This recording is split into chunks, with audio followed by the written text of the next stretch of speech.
Welcome to HRTV Rewind.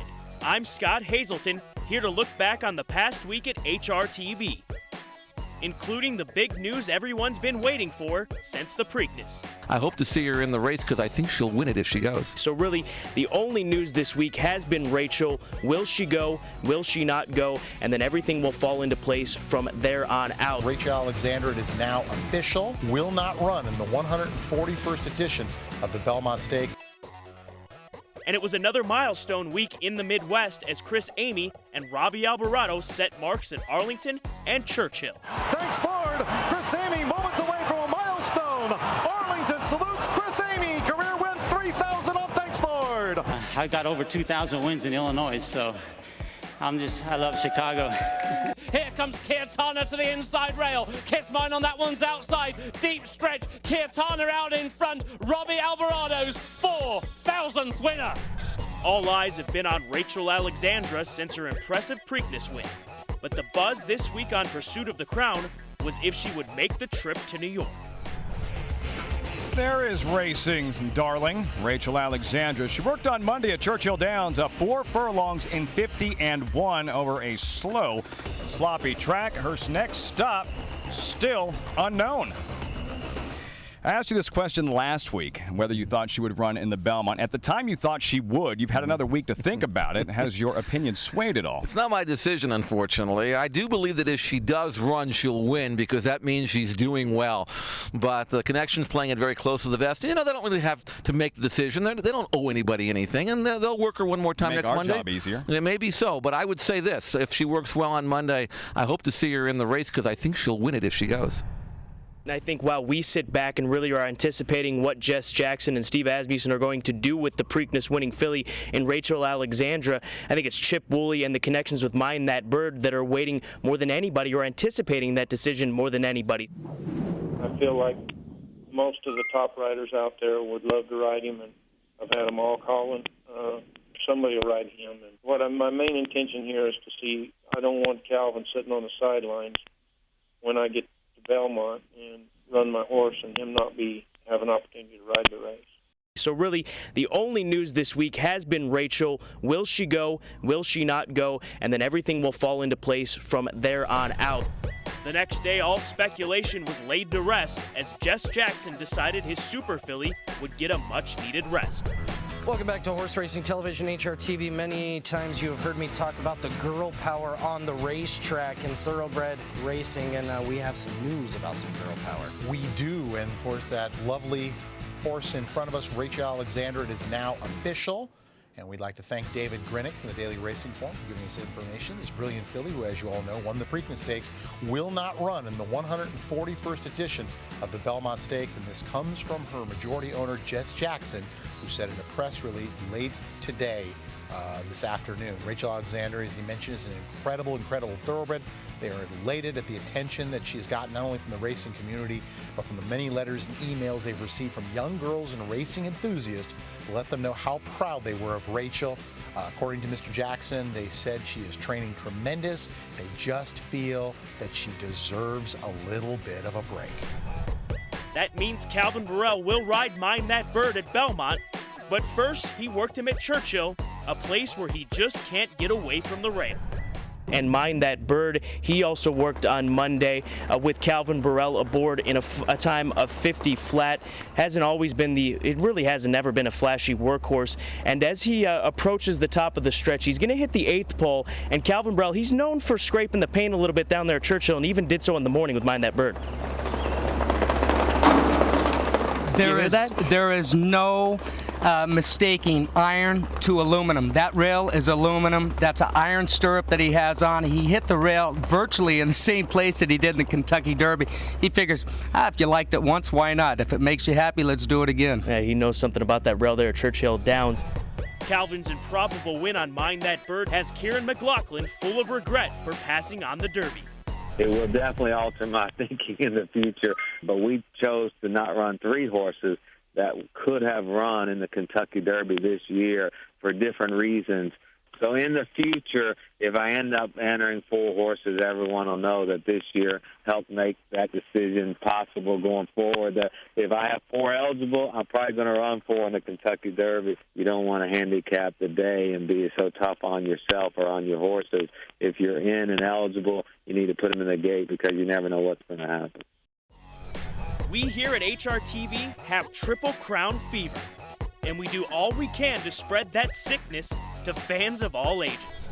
Yeah, and preceding your show, Pursuit of the Crown, you don't want to miss that, 8 o'clock Eastern. And I've got a little story for you. You know, my boyfriend's a 6th grade science teacher. He wears the Pursuit of the Crown t-shirt to school. He does. Yeah, well, they were doing an experiment, so he was allowed to wear a t-shirt to school. Turns out one of his 6th graders named Jack loves the horses. Start talking about the Kentucky Derby with Mind That Bird and the Preakness with Rachel Alexander, and then he asks, well, what do you think of the Belmont to Jack? He says, well, I don't know if Rachel Alexandra has a 1.5 miles in her. Coming from a 6th grader, and he might very well be right. We need to get this kid. We need to get this kid out to the racetrack. We need to get him on HRTV. Maybe he's got a formula for success being a science kid. You know what I'm saying? Let's go to John Dooley at the top of the grandstands, loading into line for race number 8 at Arlington Park. Pursuit of the Crown T-shirts can always be sent to Arlington Park, Becky, as we welcome in our HRTV viewers. John, your shirt's in the mail. When we get back, the milestones keep on coming at Churchill Downs. It's Lynn Whiting. It looks like his 300th win. At Churchill. I'm assuming at Churchill, yeah. Yeah. But Lynn Whiting, congratulations. And the festivities continue.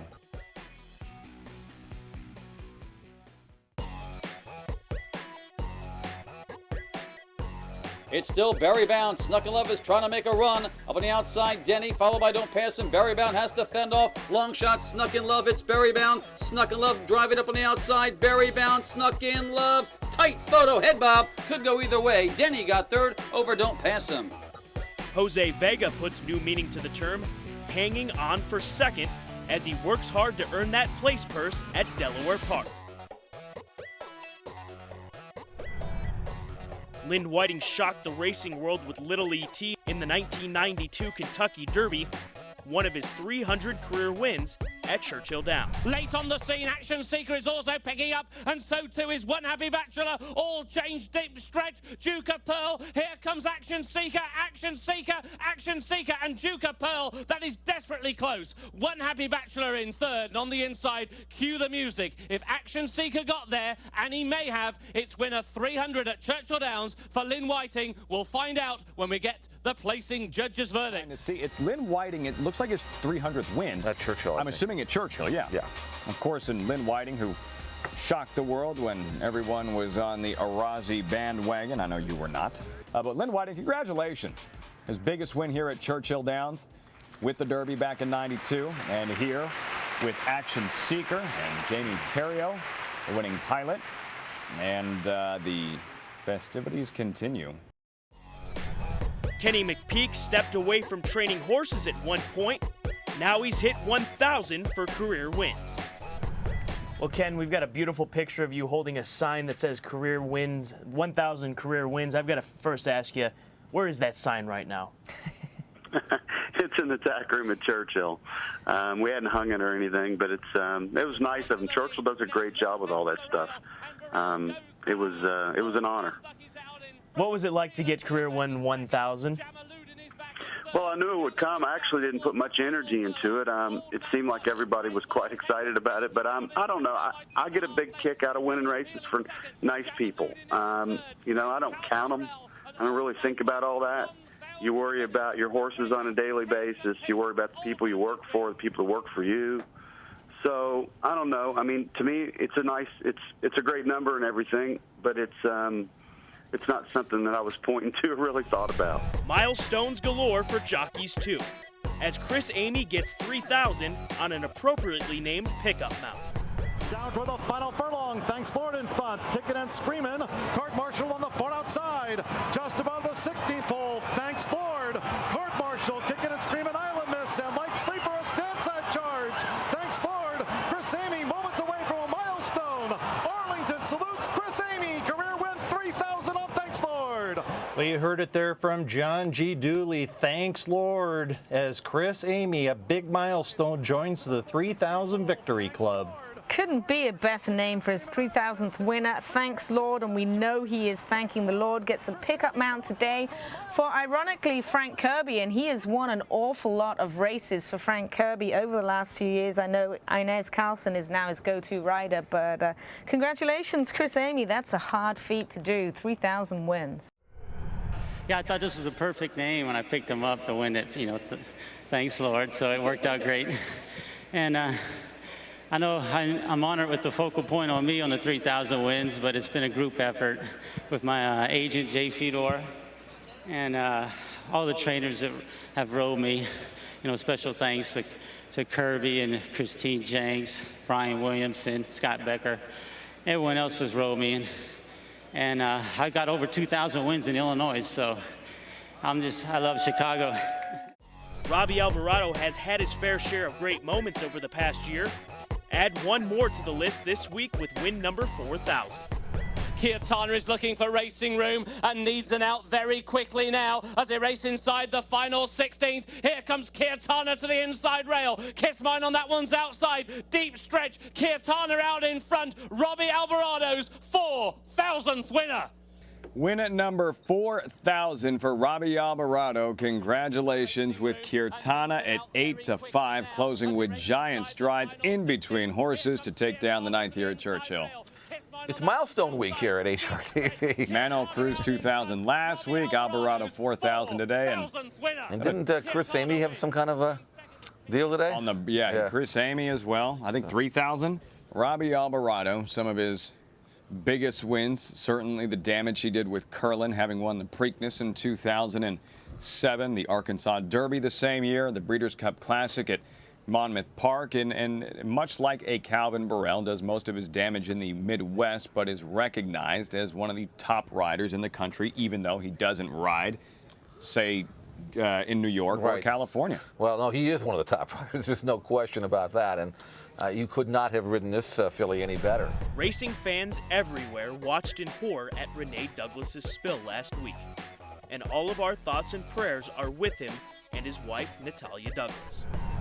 Well, we've been discussing the Arlington jockey Renee Douglas that went down in the spill in Sunday's Arlington Matron. It was a dramatic spill. It was shocking to the racing world, and Douglas has been hospitalized since, having undergone 7-hour surgery last Saturday night into Sunday. And right now we're joined by his wife, Natalie Douglas. Natalie, welcome to Race Day America. Hi, how are you? Good, and this has been such a challenging time for racing fans, but you, the wife of Renee Douglas, how are you doing through all of this? What I am doing good because I am hopeful. The things are going to come out our way. For those people who know Renee, and we know how strong he is and how determined he is when he wants something. And he's a really good man, and I'm positive that good things come to good people. And so I'm positive, I'm praying, and in my mind, everything is going to go the best way possible for us. So I'm good. I'm keeping my spirits high, and that's about it. Taking it one day at a time. Mm-hmm. Natalie, I know you wanted to come on here and clear the air because there have been so many conflicting rumors, reports, or however you want to state them. So what exactly is the situation with Renee at this point? Okay, the situation with Renee right now is, as you well know, he had the problems with his back, where he had some fractures and stuff, and he had several broken ribs, which makes it a little bit hard for him to breathe on his own because they're draining his lungs on a daily basis with chest tubes. And he is fine. He's very strong on his upper part of his body. His mind is clear. He's sharp. He's Renee.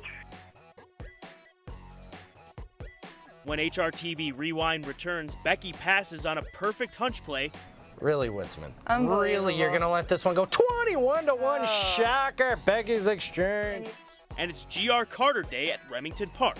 No need to get a big head. They wore it out showing it advertising at Remington, and the more I look at it, the more I like it.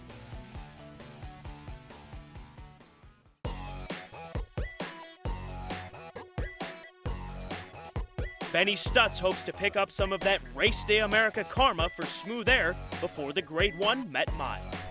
You missed the Texas Mile, and we haven't seen him in 2 months. Would you have rather gotten another race into him leading up to the Met Mile? Well, absolutely. I mean, this horse trains super. He's like pushing buttons. If I want him to go a certain time, I just tell the rider, and everybody that's been on this horse, well, he does everything right. He loves to train. I use a term and the owner loves this term. I said, first of all, he's a professional athlete. And next, naturally, to answer your question, he'd be much fitter, I'm sure, if he had ran in that Texas Mile. And there's no doubt in my mind or anybody's mind that was there that he would have won that race. But the circumstances were that he came up with a colic. And but now, today, I'm looking at him right now, and he's as good as he can be. Top of the stretch now, driven by Successes giving way. Here's Riley Tucker. Here's Move There. Here's Bribone. Here's My Pal Charlie. A wild finish in the Met Mile. Bribone up for a short lead. Smooth Air fighting him right down to the wire. And those two hit the line. And the winner is Bribone. Bribone has won it. Smooth Air was second. A game effort here driven by Success and My Pal Charlie. They finished third and fourth. And you see they're all spread across the track. Huge run, though, by Smooth Air. He is, how game can you get, But Bribone on the outside, and this is his trip, 1-turn mile, and he's up to win by maybe a half length in the end. Excellent runner-up try by Smooth Air. Okay, let's try this again. Kenny McPeak stops by RDA before Bold Start's run in the Aristides. The Grade 3 Aristides with Bold Start. He's got post number 9. He's 9-2 on the morning line, Ken. And, his races leading up to his most recent race were not maybe what we expected. Were they something that you expected? Did he just need that racing to finally get back into form? Or was it the fact that he got back to Churchill turned out to be the key in that last race? Well, he loves Churchill. I mean, you got it. We feel really good that the race is here. He's been a horse that's had a hard time just going to another level. He has knocked on the door in grade, 1, 2, 3s, but he's not gotten in. Of course, he won the listed stake, but this is another jump for him. And he's such a nice, solid horse, a wonderful horse to be around. Can it set up for him? It seems like every time he was in a position to win one, maybe he ran a little rank, but he's just been so professional all his career, and I'd love for him to be a graded stakes winner.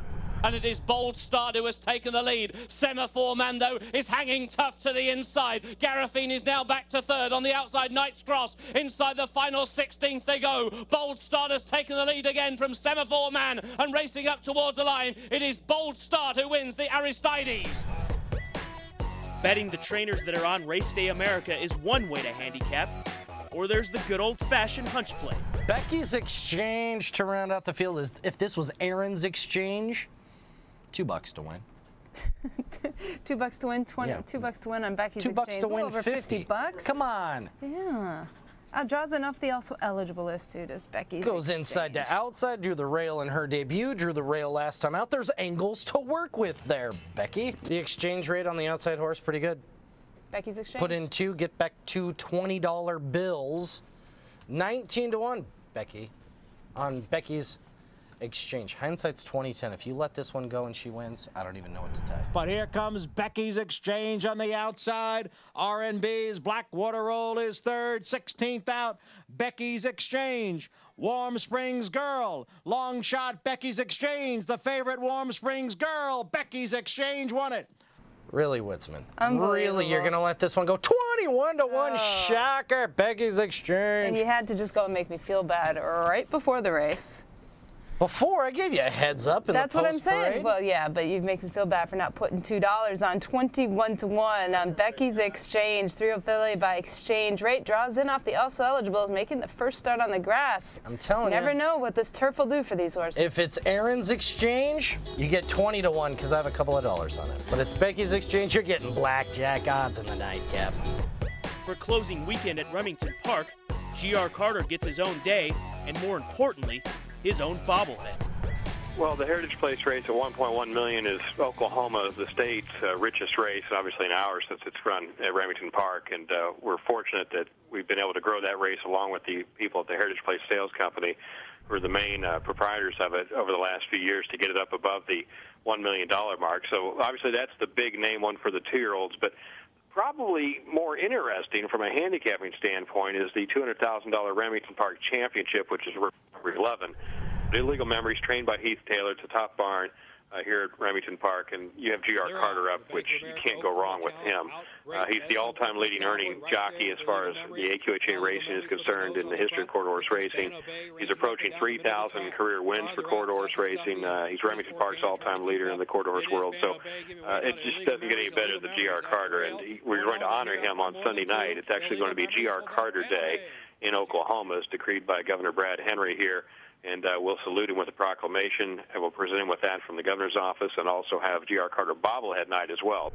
You know you've made it when you've had a bobblehead designed after you. Have you seen it yet? I have not actually seen it. I've seen pictures of it, and when I first looked at the picture, of course you're so critical yourself. I didn't really think a lot of it when I very first looked at the picture, but they've wore it out showing it advertising at Remington, and the more I look at it, the more I like it. And my wife Shana, she has actually seen it, and she told me that it looked pretty good. So if she approved it, it's good for me. I don't really know how to feel, or it's an unbelievable honor that to get proclaimed G.R. Carter Day by the state, by the governor, is just I don't even know what to make of it, or I'm just extremely honored. On an all-new Inside Information this week, the relaxing second career of champion sprinter Card Mania.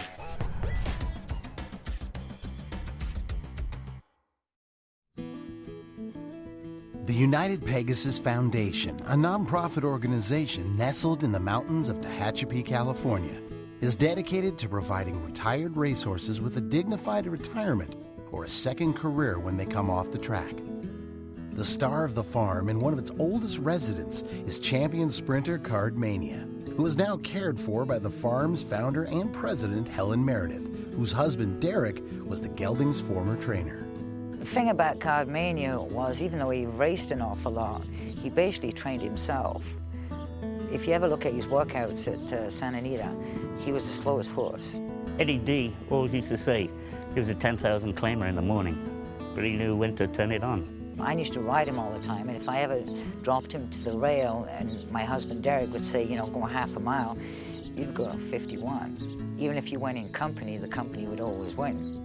He was a kind horse to ride. You could do whatever you wanted with him, but he normally would lay off the pace. You didn't want to be too far out of it or too close up on him. You had to lay off the pace with him.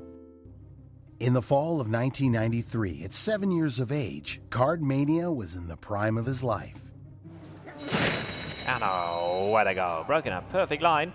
As the gates opened for that year's running of the Grade 3 Ancient title, a race he had lost the year before, Card Mania was finally ready to prove his mettle.